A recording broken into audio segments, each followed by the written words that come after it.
I don't know. You heard of some of these rumors, Ryan? Is anybody you have your eye on? I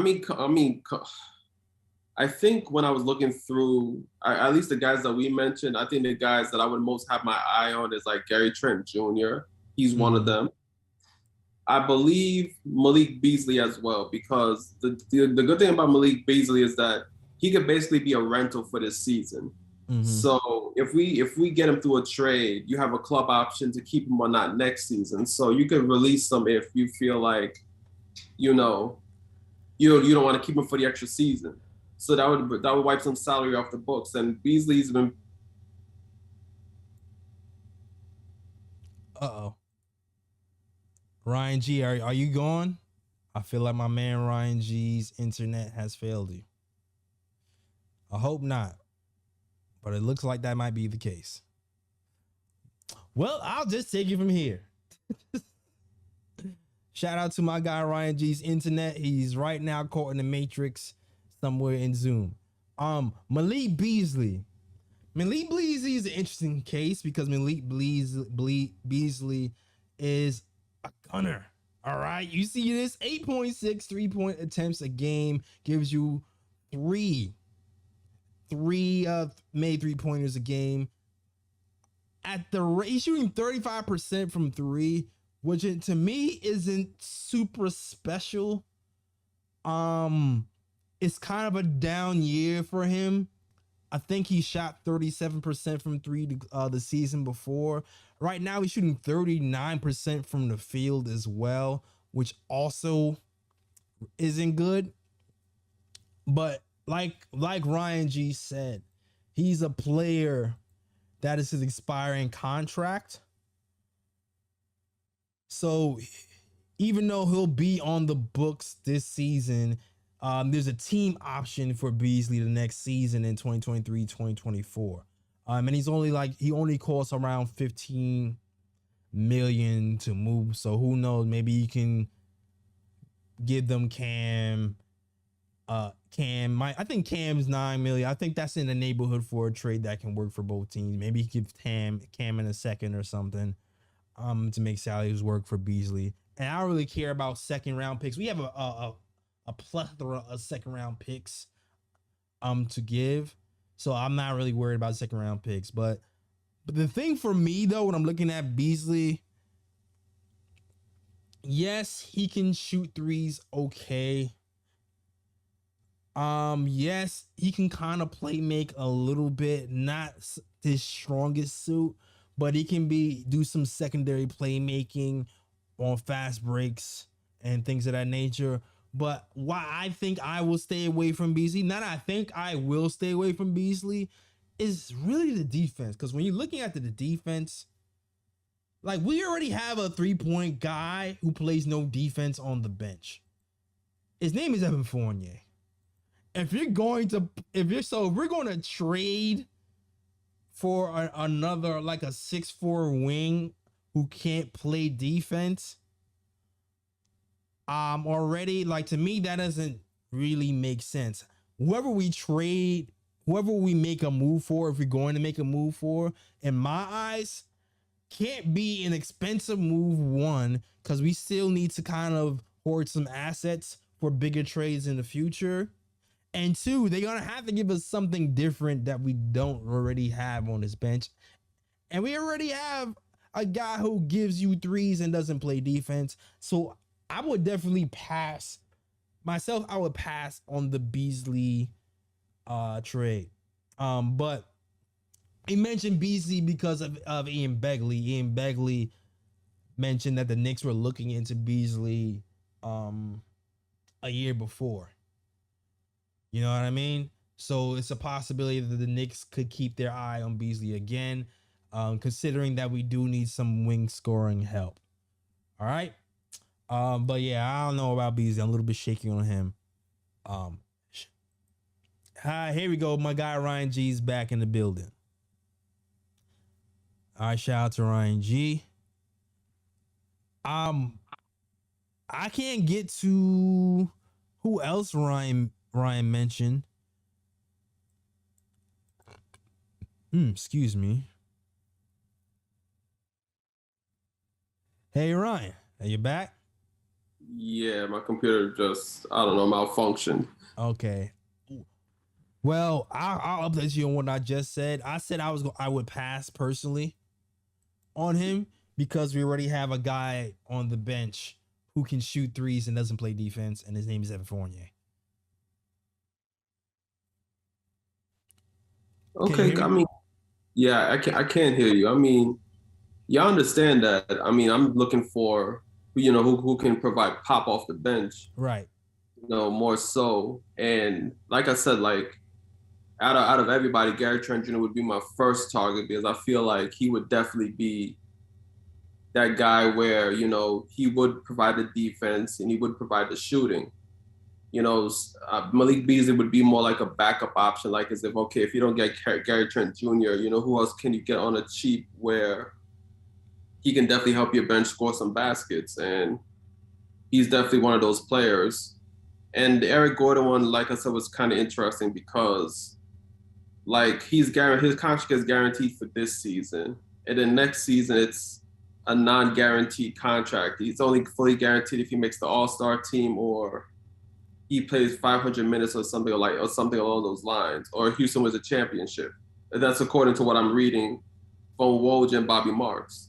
So he has like one of those unique type of contracts where, maybe the Knicks can easily like just use him as like a piece for this season and, probably offload him next season.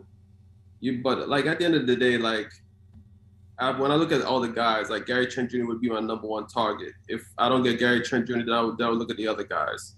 I agree with you. And the thing with Gary, what makes Gary complicated is trading price and asking price. That's what makes it complicated.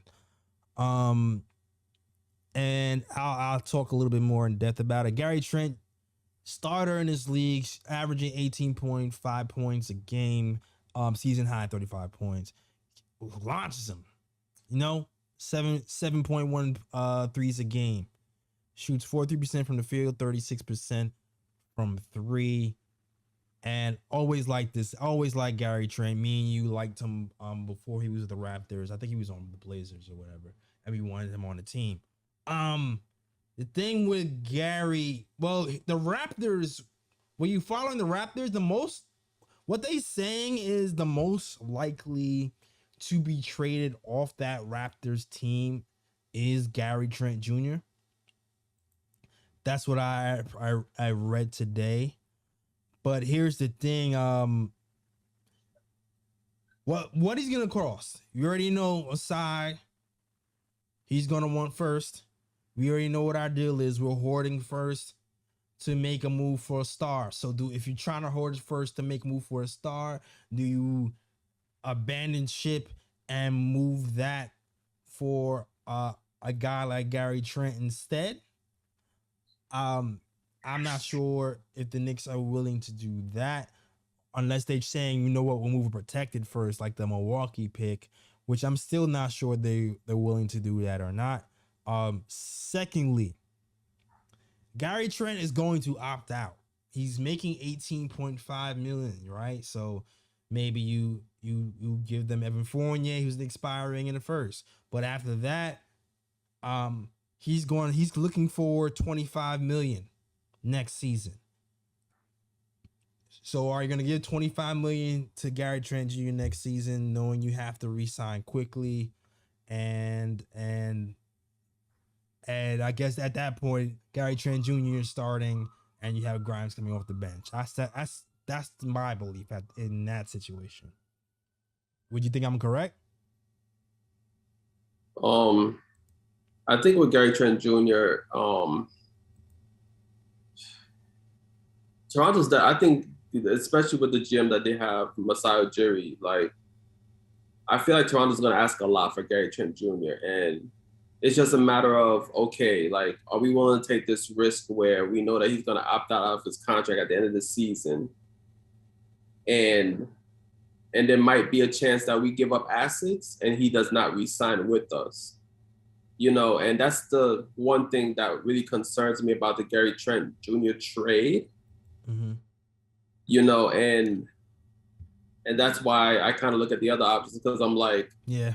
all right, well, if if this is the case with Gary Trent Jr., then maybe we need to look at other options and see if there's anybody out there, anybody else that can really help us out off the bench with the scoring. But I think I don't know if it's possible, but there would have to be like some type of like, even though I don't even think you can do this, but there has to be like some type of guarantee where like you speak to like Trent's agent and wonder if will you resign with us before you even make that trade? You Right. know, yeah, because you're definitely gonna be giving up assets to get him. So, and the thing is, and then the other dilemma I have with bringing Gary Trent Jr. is, okay, is he going to be a player that's willing to come off the bench? Because No. he starts in Toronto, and I like the Knicks starting unit as it is. Like, I really don't want to mess that up unless, like, for example, a big name comes in, then it's like, okay, then, things are definitely going to have to change. I would rather bring in somebody off the bench, to come to the team. So that's the thing, too. Like, if he does come to the team, what are you going to do with the lineup? Are you going to move Grimes back to the bench, or are you going to have Gary Trent Jr. come off the bench? And if you're gonna do that, is he going to be okay coming off the bench? So Exactly. that's another dilemma as well. So Yeah. If you're paying him north of $20 million, you're not gonna put him on the bench. Like that's, you know, you're not gonna have another Fournier type of situation. You know what I mean? So that's why, like, I love Gary Trent Jr. personally, and I want him on this team. But I definitely want to keep Grimes in that starting unit and kind of groom him, have the opportunity to get more touches within the flow of the offense, have him be more creative with Tibbs or whatever coach afterwards, and have just a solid guy off the bench. So I agree with you. As much as I love Gary Trent in fantasy world, like in reality, I can't really see it coming to fruition. Yes, Dan, we are taking calls. And with the Eric Gordon thing, I can kind of see it more with Eric Gordon if we bring him here because I don't think he's going to cry about coming off the bench, but that would be a 1 year rental. I don't know what that would look like next season, and in that situation, it's very specific. It's like it's so we trading Evan Fournier for Eric Gordon because Eric Gordon makes what 18 million a year, and he's expiring. Evan Fournier is 19 million a year, right? But at the same time, we probably give up Cam Reddish too. But the only reason we would do that trade is they don't want a first. And I feel like they're gonna try to get a first for Eric Gordon. I'm not interested in giving a first up for a rental.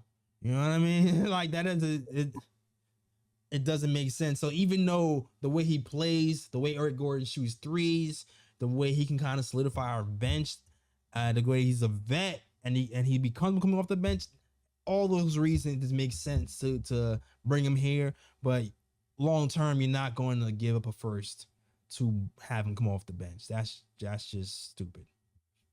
yeah, Yeah. Um, like the options I've come up with. I mean, we talked about Alex Caruso from the Bulls. The Bulls, we don't know if they're gonna blow it up or keep it moving or whatever. They're still in 10th place right now. I didn't make a graphic with Alex Caruso. He's another tips guy, 3-and-D guy. There was rumors about the Knicks moving on from Derrick Rose, and maybe is a world we move Derrick Rose in some seconds for Caruso. Not sure if the Bulls would like that or not, depending how they see the season going. But that I might be okay with that this season. I'm pretty sure you'll be okay with it too. yeah, most definitely. And I think something else that we got to keep an eye out for, even though I don't think either player is going to move before the trade deadline, but yeah, recently Zach LaVine and Bradley Beal, their teams dropped their no trade clause, which means those players will probably be available. Even though I don't think either player will leave before the trade deadline, but I think it's something to keep an eye on. both of those type of players, especially Bradley Beal, is a guy who I wanted a few years ago. Still dynamic guy, but for the price, like he just signed a 5-year deal, dog. Like, come on, son. Yeah, I know. His contract is crazy. His contract is crazy though. I know we were talking about Zach LaVine, but Bradley Beal, his injury history is crazy. All right, like that is too risky for my blood to take on Bradley Beal. As much as I like him as a player, and I still feel like RJ has no trade clause, so he can't be traded. So whatever happens, if we make a move for Bradley Beal or Zach LaVine, RJ won't be involved. And I still feel like having a bunch of I need the ball guys in the first unit is a horrible idea. You need somebody who's going to defer. So I don't really like that. I'm not really feeling that for real. At this point. Yeah, I'm not really on the Bradley Beal train either. I'm just saying that both those guys, the teams dropped their no trade clause. So I was like, there might be a high probability that both players will be moved. I don't think it's going to be before the trade deadline, but probably this summer. Possibly. That is something to keep an eye on, though. And you already know the Knicks have a love affair with Zach LaVine.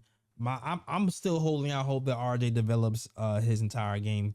He's been shooting 38% from three and 45% from the field, and averaging 21 points per game these last 22 games.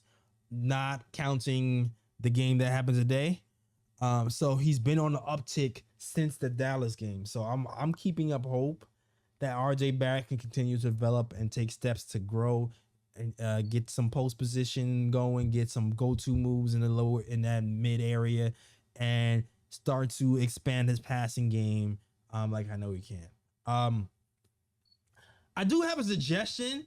It might not be the super popular suggestion, but when I'm looking at what's available, what could possibly happen, what the asking price might be, it's the one that makes the most sense in my head, maybe, or it might be two or maybe a couple, who knows.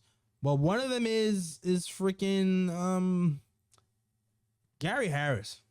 Gary Harris, extensive injury history. But when he plays well. 3-and-D guy, 28 years old, shooting 38% from the 3-point line, 45% from three. Competes defensively. He's one of those guys where he can get beat and he's going to hustle back into the play and poke the ball away. He can also go to hole a little bit. And he had some highs. It's just that injuries have kind of hit him hard.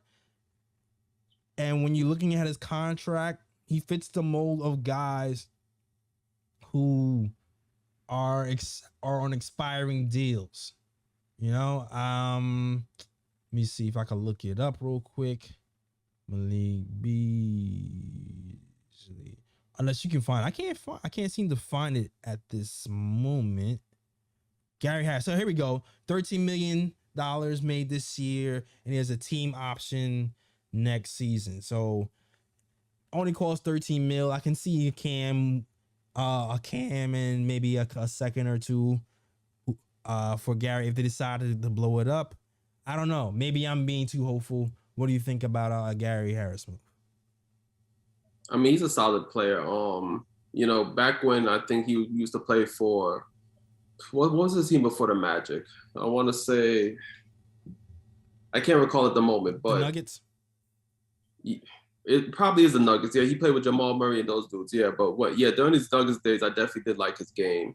And I do think he's a solid player, and he would provide that bench help that the Knicks need. And I just want to address comments right now, Sure. Kenny Bowen's we know the Knicks need a wing, but these are players that just came out recently in rumors that are available. If a wing came out, if the rumors said that wing was available, we'd be talking about a wing, but these are the players that are available right now, according to rumors. So we're talking about those players. But I think he would be, somebody solid you could bring off the bench. He's going to actually give you valuable minutes. Yeah, it's interesting. We do need longer wings.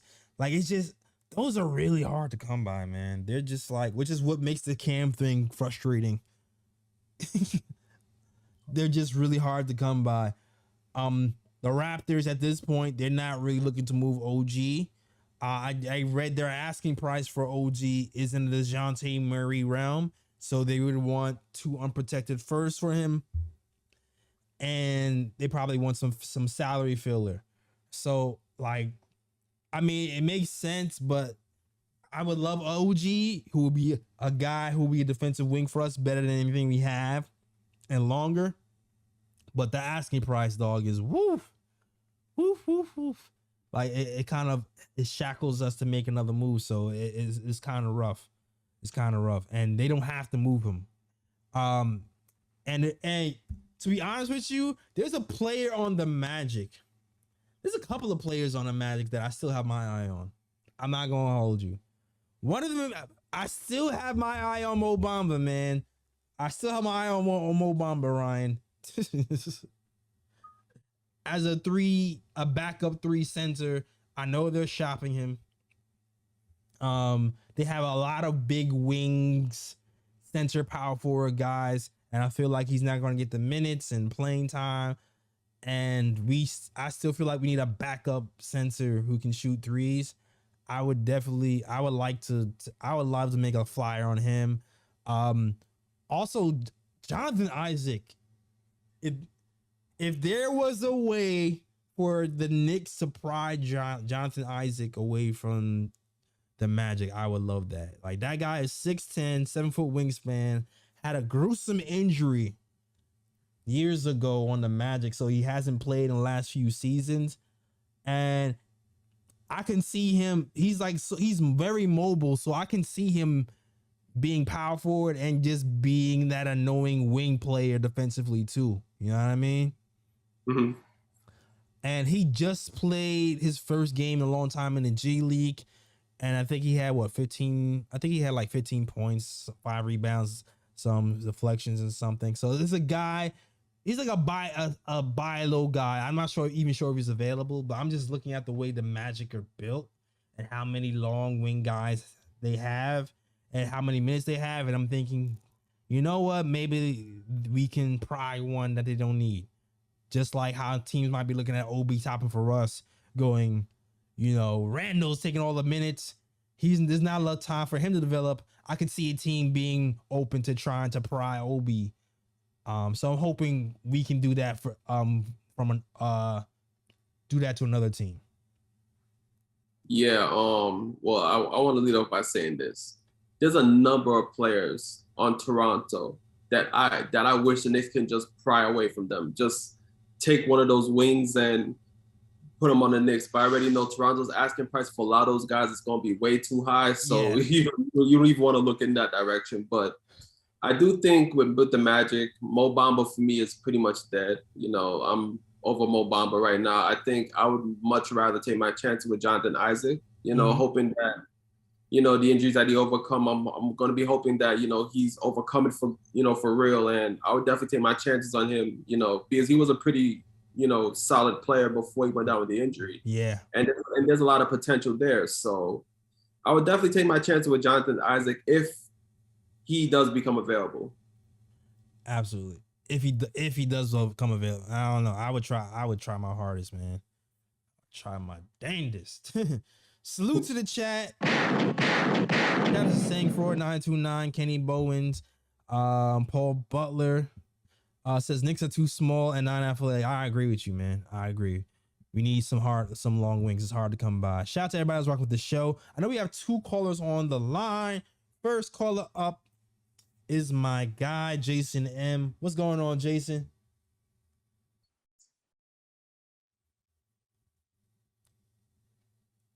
Jason, you there? I think he fell asleep. He probably like, yo, man, these dudes taking too long. They taking too long. Yo, I need to go to bed, man. I got work in the morning. The hell? Oh, there you go. What's going on, Jason? Can you hear me? Yep, I can hear you. Can you hear us? Yeah. I thought you guys couldn't hear me before, right? Yeah, no, I couldn't hear you before. Now I can hear you now. So I was going to say that, with this loss and looking at the way the schedule is, I would be happy if we just get to the All-Star break at 500 because it's a brutal schedule. I don't know if you've seen it. Oh yeah, we seen it. So I'm glad you guys are talking about trades because there's not really much to talk about with the actual game. Absolutely not. So yeah. I think a couple of things. One, I think we all love Caruso. I don't think it's going to happen because I don't think the Bulls are trading him. Mm-hmm. I don't like Malik Beasley. I think a lot of fans look at his stats, and they're very similar to Evan Fournier's stats before he got to the Knicks. Yeah. I think he's just the same as the player. He's a good 3-point shooter. He's not a good he's a terrible defensive player. He's not good inside the rim. I think a lot of fans if we're good for that, we just play Fournier. I said the same thing. Yeah. Then I actually really think the Knicks are gonna. I think it's gonna happen soon. Possibly in the next couple of days. I think they're gonna trade for Reggie Bullock.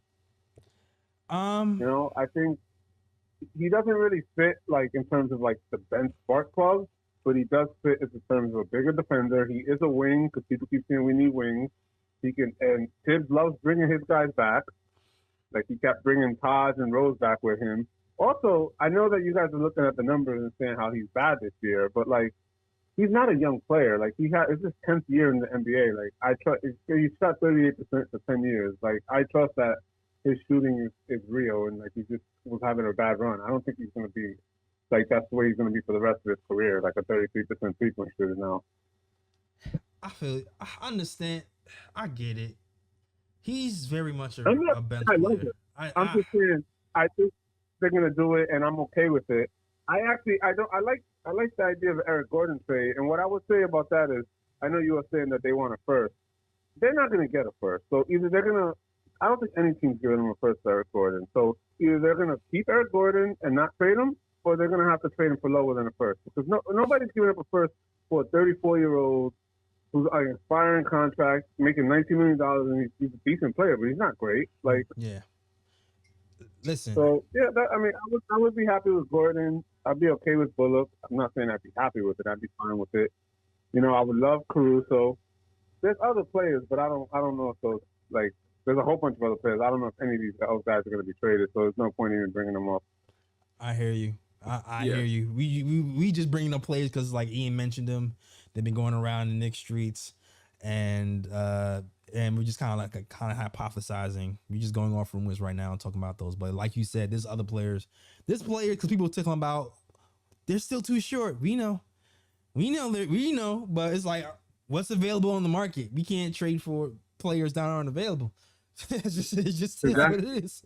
And I agree with everything you said about Gary Trent Jr. If you're just looking at it from pure basketball sense, it is great. But then it's does he want to be here? Is he going to want to expand? Is he going to be okay with his role? Right. Is he better at the starting than Grimes is? There's a whole bunch of question marks. And then the other thing is, I'm pretty sure he's with Clutch. So you're not expecting it to be a rosy relationship with the Knicks. So you pretty sure? What's the last thing you said? Yeah. I said I'm pretty sure he's with Clutch. Oh, yeah, for sure. And Clutch and Leon Rose, they don't necessarily get along. So it's not I don't think you can trust it's not for instance, we're not going to extend Eric Gordon, but Eric Gordon's a CAA. If he was with CAA, then you could trust that they would work something out. I hear you. All that all makes sense. Listen, if the price for Eric Gordon goes to second round picks, then sign me up because we got second round picks like the sea has fish. You know what I'm saying? So I don't really care about second round picks. So you can give him 3 if I don't know for all I care. Second round picks, maybe we throw in Rokas Jokovitis. Yeah. Oh, we to play with that are not first round picks. That's true. We got that.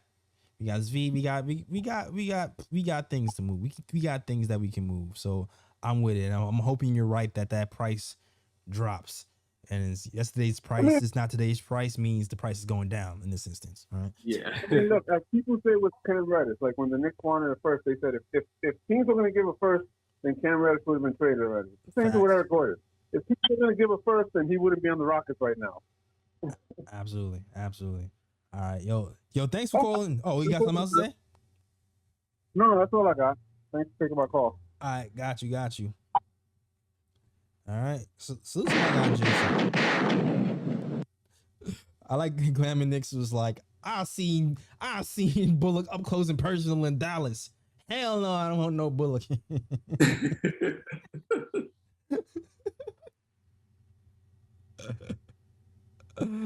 Oh man. But salute to the chat. There's no real games. It's not really that much about. So we decided to talk about trade rumors to make things interesting. So salute to the chat. Everybody's rocking with the show. If you like the show so far, hit the like and subscribe button. We here after every game talking Knicks basketball and Knicks news. And we're definitely gonna have to clip this up because I feel like more people will watch about the trade breakdown than the actual game breakdown. Yeah, because no one likes to watch losses. All right. Thanks. Next caller up is my man Stan. Hey, how you guys doing? I mean, can't complain, Stan. Can't complain. How you doing, man? Lousy. No, seriously, lousy. Which is why I call you guys. I call you guys whenever I'm miserable. You know that. But we. Well, no, I'm telling you the truth. I wear my heart on my sleeve. I can see it beating right now. It's wrecking this shirt. Anyway, we need some long wings, but we need some spicy wings. You know, some dogs. And I don't see that you have them available to us in a trade. Yeah. However, if you're patient, like all Knicks fans are. I'm sorry, I just cracked myself up. You do have them in the draft, and whatever you have to do. How many first round picks do we have? We've got 4, right? Theoretically, protected, unprotected. Look, I don't care if you're having sex when you're having the draft, but whatever they are. But I would. Wow. Okay. Anyway, obviously, I would look at Cam Whitmore from Villanova. Okay. You guys done laughing? You guys done? I'm back. Go ahead. We straight. Okay, and the son of my high school center, who I have worked out, he's Duke's starting center, Kyle Filipowski. What do you need a center for? What do you need a center for? Because you've got 3. I know you have 3. But you don't have 3 inside-outside players that can shoot 80% from the free throw line. Yeah. That Duke runs their offense through and can take you. I've seen the guy worked out. His father is 6'6". His mother is 6'4". She was an elite college player, made it to the Elite 8. I mean, I know the kid. Kid's smart. His brother's in Harvard. They're twins. Right. I mean, basketball IQ like you wouldn't believe. In fact, I was just on the phone. The guy lives 10 minutes from me. Okay. I was just on the messenger with his father. The man knows basketball. You say goodbye to Hartenstein? Oh, absolutely. You know? I'm packing his bags. And you can get Kyle Filipowski. Think mini Porzingis. Think or young Porzingis. He's 7 foot. 2 years ago he was 6'9". This guy may grow. Just look. I know you guys are saying we don't need. Yeah, I know. Jason M saying Cam Whitmore going top 10. That hurts. But Jason M's right. He is probably going. Unless you trade up. Yeah. For Whitmore. Okay, but, you know, in the center department, you have 3 centers, none of which are complete. I work with Mitch to get him to at least into that low post game. Mm-hmm. And then I tell Hartenstein to you know, thank you, but goodbye. And we work with Jericho Sims on his shooting and to be a backup 4. And here's an interesting thing about Filipowski. He can play 4. So you've got a really nice rotation there. And if you don't believe me, take a look at some of the videos. I'm gonna take a look. I haven't been on the draft. I've been thinking about doing like a draft, or like a draft primer show. I've been thinking about that. My usual draft guy. He's like famous now, so. Oh, I have to apologize to you in public. Not you personally, but I said that Lee hates, and Lee just gets angry. We just disagree, and I don't call the guy a hater. It just seemed at the time that Lee's total solution was to shoot Julius and Tibbs at the same time. I mean, just put him up against the wall. You're not completely wrong. All right. Okay, so maybe it's with a water pistol. Maybe it's with a water pistol, and he wanted to initiate a wet T-shirt contest with the two of them. Frankly, whatever you like. I just can't see. I can't see a bald guy in a wet T-shirt contest. And on that note, I'm just going to leave you guys alone. So, all right, have a great day. All right, you too. All right, man. I don't think it's not Lee's first time being called a hater. It's not his first time being called a hater. Yeah, but I'm definitely gonna check out more of Duke's games. I usually watch college basketball more towards March Madness. That's when I really start getting into it and I really start seeing these players and seeing what they can provide. So I'll be looking at those Duke games, looking at Filipowski and see what he, what he can provide on the court. Absolutely. Jason says I call Lee hater all the time. Yeah, that's my guy though. Love my hater. I'll disagree with him all day, but Lee's my guy. All right, shout out to my guy Lee. All right, salute to the chat. Yo, there's one person we didn't talk about, which is Jay Crowder. I'm wondering what's going to happen with him. He's not making that much. I could see a Cam and Crowder and maybe a couple of second swap or something, or maybe even a second swap for Jay Crowder deal. But Crowder hasn't played for a while. Definitely known as a 3-and-D guy. Shot 34% the last time he played. Only thing is he hasn't played basketball in a long time, so you wonder about that. But when you talk about guys, when Stan mentioned guys who do the dirty work, the mean guys, the mucky guys, I was like, oh yeah, we need to talk about Jay Crowder. Like that's a guy. I mean, he's short. He can play some power forward, play some wing, but he's a little bit stronger and can hold his own. I don't know. What do you think about the Jay Crowder move if we were to make one? Well, I'll say this. Jay Crowder I think he definitely would be a player that the Knicks could get on the cheap, and he would definitely be a rental. So that's the positive thing about Jay Crowder. He's a guy that you could probably bring in. Mm-hmm. He's not going to have an issue coming off the bench. He's going to provide good bench minutes. He can shoot the three. He's tough, and I do think the Knicks need more of those tough guys on the team. So he definitely fills that role as well. Hold on one second. He was having a problem coming off the bench in Phoenix, though. So I wonder if that would be an issue. Because yeah, my fault. Yeah, he did have a problem coming off the bench in Phoenix. So I don't know if that's gonna be different because of the guys we have here. I don't know if you'll feel differently, but that could be an issue. But keep going. Yeah. Okay. So let me rephrase. If he does not have an issue coming off the bench, which like you said, he did have an issue in Phoenix. I forgot about that. My fault. So yeah. So that's going to be an issue right there. But if he does not have an issue, he would be a cheap option. He would give you good bench minutes. He would give you that toughness, which I think the Knicks lack at times. They do need somebody that's going to really, get dirty with other players and, and like, for example, that Scotty Barnes incident where he was talking trash. Connected right now. Like if we had a guy like Crowder on the court or somebody like that, who could get up in Scotty Barnes' face and let him know it's good. I mean, that would have definitely helped in that situation. Exactly. The Knicks do need somebody like that on the squad. He's like, him? You called my name. I am him. You call? What's talk? What's chat, Mister? I'm not. You not him. I'm gonna show you what him do. All right. Exactly. So I think those are the positives that he would be cheap. he definitely would be a rental. He wouldn't play on the Knicks past this season, and he would definitely provide good minutes off the bench. You know, provide toughness, provide 3-point shooting. The only bad thing is, like you said, is he gonna have an issue coming off the bench?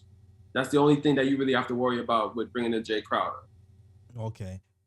That's Jason M. He says Jay wanted a contract extension similar to Steve Adams and Larry Nance got before the season started. Wait, how much was he? How much did Larry Nance get? And I mean, at this point, I don't know if you can command that anymore. Like, I don't know. I'm not sure how much leverage he has to talk about contracts right now. Yeah, that's the thing too. Like, he would have to prove it. Like, if a team doesn't go after him, he has to prove that he's worth that contract. Right. Right, for sure. I'm trying to look up Larry Nance's contract to see what number they're looking at for real. Didn't Larry Nance just sign a contract? No, actually, he's on the last year of his contract. Actually, his contract is 4 years, $44.8 million. Okay, he's on the. So it's like roughly like 11 million a year. Or roughly 11. That's not super bad. With the cat going up, it's really just about we still have freaking Emmanuel Quickly here. You know what I mean? That's really what it is. Like I still want to keep Quick, and after this, it's about finding money. It's that, and it's Hartenstein too. Like, what if we end up just like moving Hartenstein for him? Then maybe we could do that too. You know what I mean? Yeah. Maybe it'll work that way. All right. Yeah. All right. I could see 11 million. I could see 11. Move Hart, sign him. I could see that. Couple of years. All right. Yeah. Well, he did ink a 2-year extension. But even his 2-year extension is not bad. It's 2 year, 21.6 million. So I mean, he's basically still earning like that 10, 11 million range, you know, even with the extension.